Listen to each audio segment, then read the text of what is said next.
there are creatures living in outer space.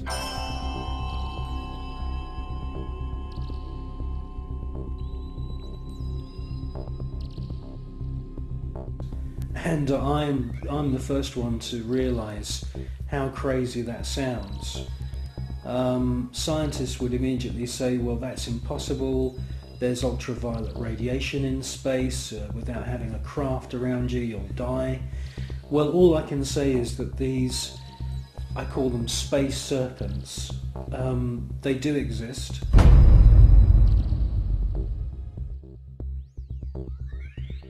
They've been filmed by Story Musgrave, who's a senior space shuttle commander. He's been with NASA for 30 years. He's seen one of these space serpents on 2 occasions. He's filmed it on 1 occasion.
They've also been filmed from the ground, flying around in the upper atmosphere.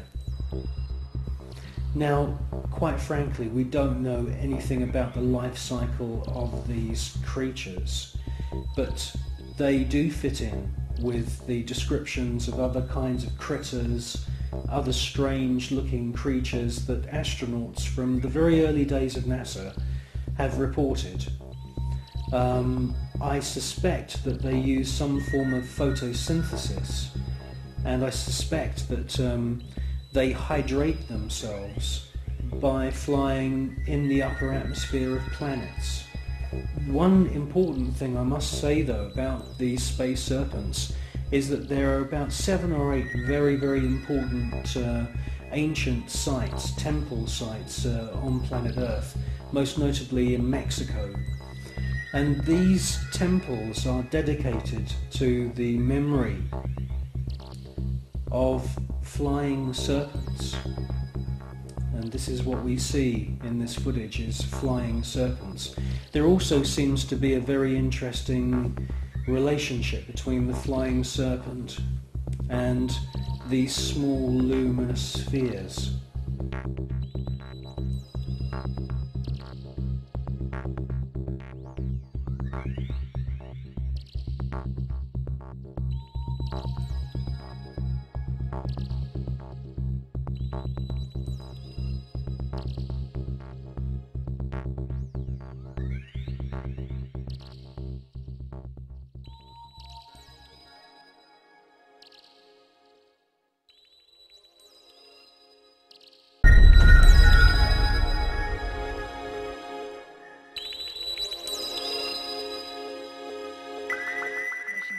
Houston, we are using the payload bay cameras right now to hopefully catch a glimpse of the Russian space station Mir as it performs an on-orbit burn.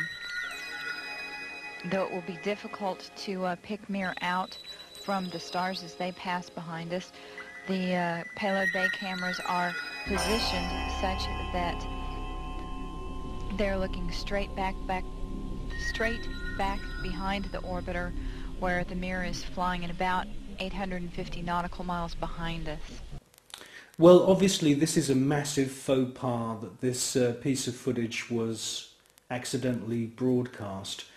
The person who's passed me this piece of footage is now dead. The footage that we see, mostly of UFOs, has been filmed with image intensifying equipment.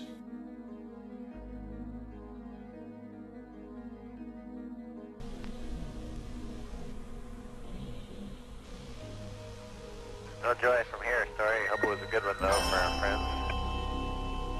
Thank you, sir. We could not see it here either. We'll wait 2 or 3 more minutes till sunrise, and then at that time give you a go for KU Stowe. We're at a mission elapsed time of 7 days, 13 hours, and 17 minutes. This is Mission Control, Houston.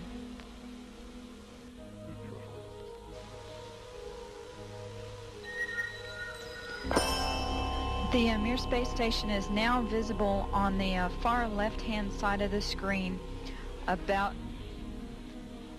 an inch from the bottom of this particular picture.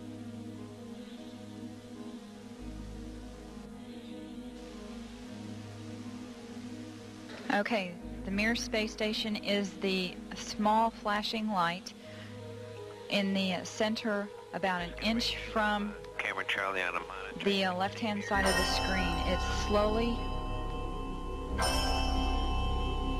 Charlie Hill on the camera. it is slowly moving closer to the left-hand side and is has a very light flashing to it. We think on the middle of the screen, way to the left-hand side.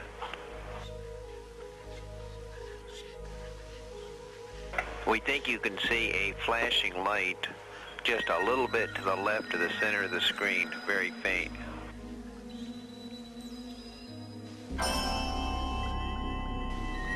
Yeah, we do see something flashing visually, but we're not sure that might be...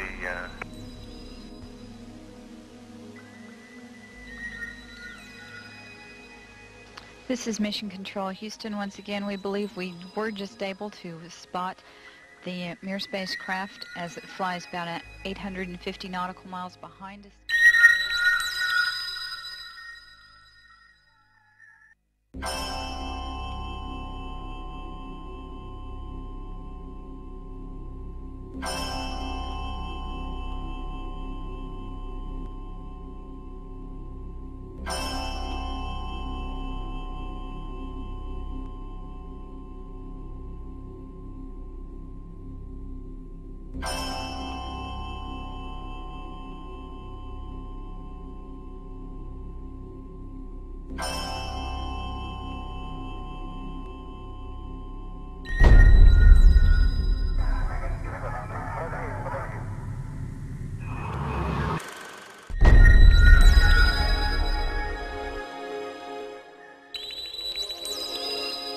Yes, STS-80 was a very, very strange space shuttle mission.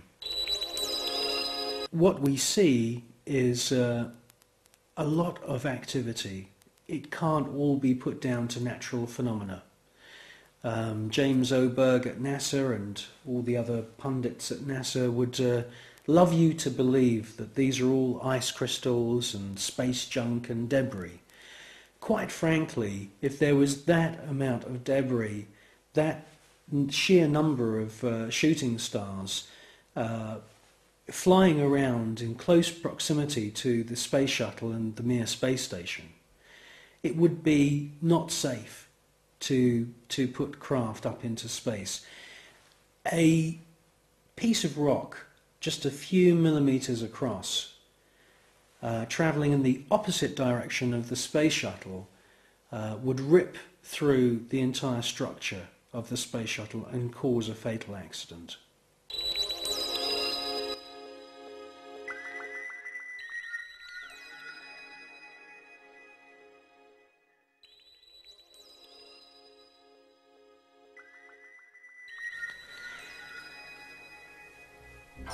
Well, people always say to me, you know, if there's extraterrestrials and if there's UFOs, why don't they make themselves known to us publicly? Well, I think with the space shuttle mission STS-80, that's exactly what they did do. You see objects which are out of focus, or they are transparent in some kind of way. And the first one comes from behind the space shuttle, comes into the field of view, and they make their way to the upper atmosphere. That's at least what it looks like. It's joined by many others, and you get a kind of rough circular formation appearing. And then you get the piece de resistance. The last orb comes into the center of this formation, and as soon as it finds its position, it lights up. And then you can see a sort of dance of lights around this formation. Now, this suggests to me incredible intelligence. It suggests to me that they are saying, look at us, look how clever we are. And it's an astounding piece of footage.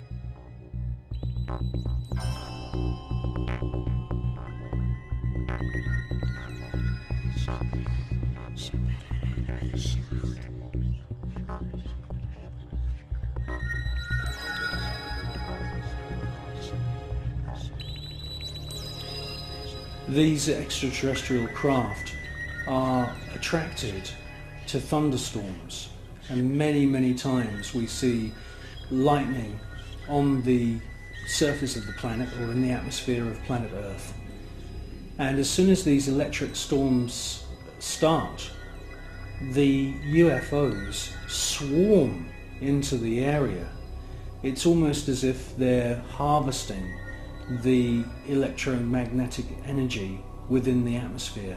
And in actual fact, there are unseen forces in the atmosphere, etheric flows of what the German scientist Wilhelm Reich described as orgone energy.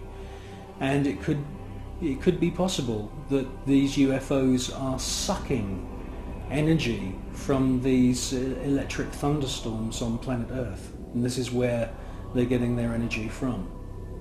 You should concentrate on the first object that appears, and you will see that it holds its position.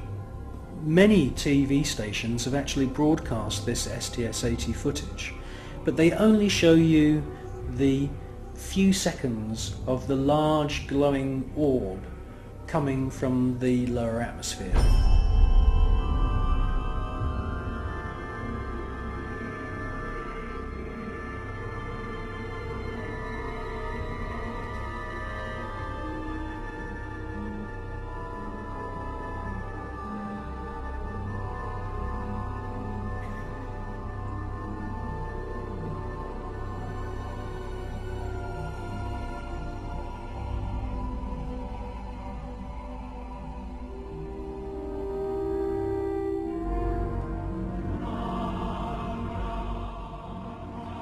The cameraman who's operating the space shuttle camera is fully aware that the first object has held its position, and after the large orb has ascended from the lower atmosphere and the shuttle is moving away from the scene,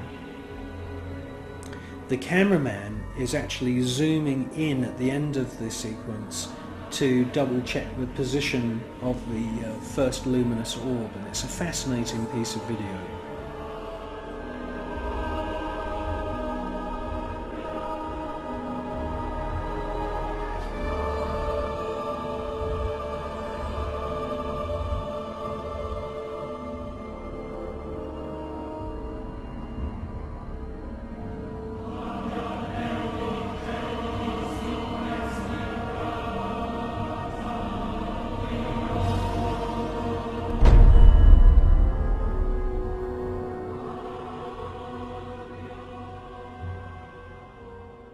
A few years ago there was an astounding book published. It's called The Day After Roswell, and it's written by a gentleman called Philip Corso, who's now dead. He had a military career that lasted more than 20 years, and during that time he served at the White House, and then he was a senior official at the Pentagon. And in this book, which is an astounding book, he clearly says that there is a war going on in space.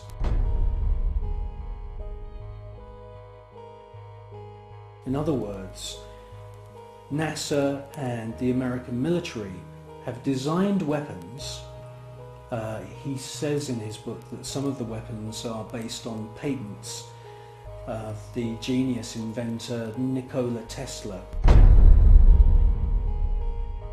Philip Corso tells us that there are plasma beam weapons being used against these UFOs, and that sometimes these UFOs are hit.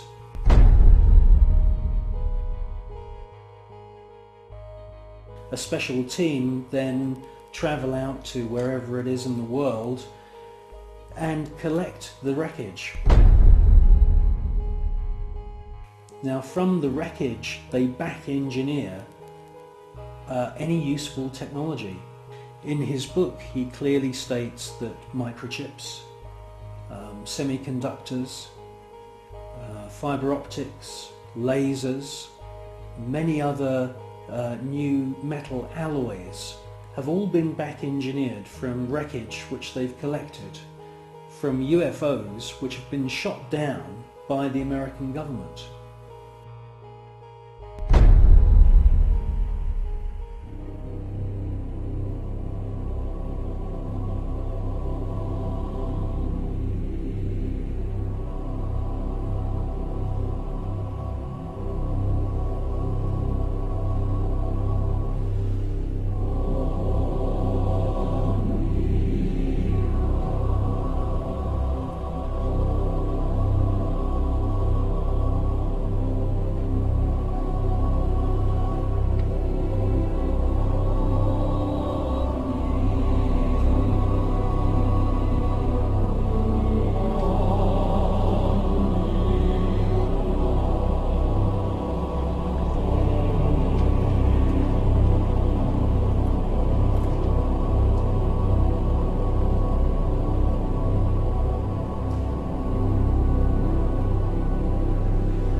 I believe that what we're seeing with the footage from Space Shuttle mission STS-48, that we are seeing several intelligently controlled extraterrestrial craft.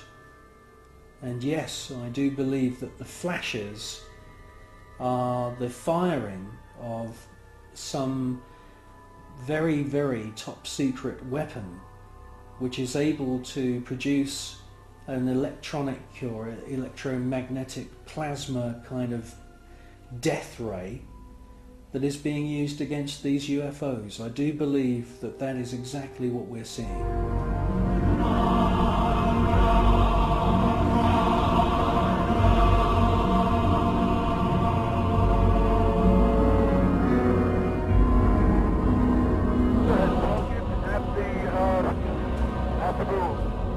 The tether has broken. It is going away from us. Get it on the TV.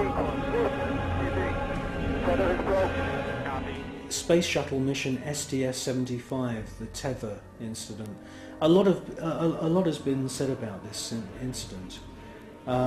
Personally, I feel that most of the objects that you see are actual individual parts of the tether, just floating around in space, and that they're out of focus. It's a fascinating piece of footage, and I wouldn't be surprised if there weren't, quite a few UFOs coming into the scene to check out our technology, just as the same as they've done many times before.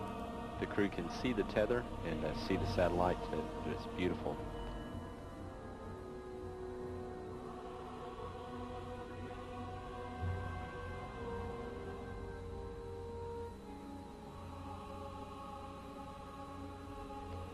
This view showing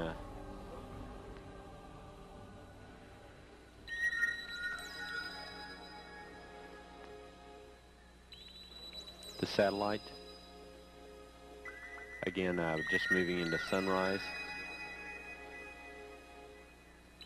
81 nautical miles now from Columbia.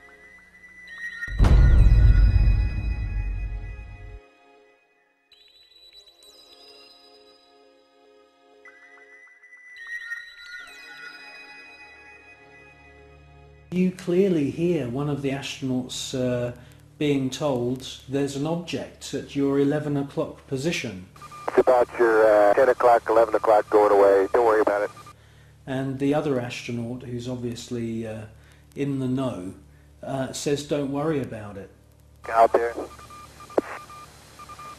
I'm not sure what you're talking about.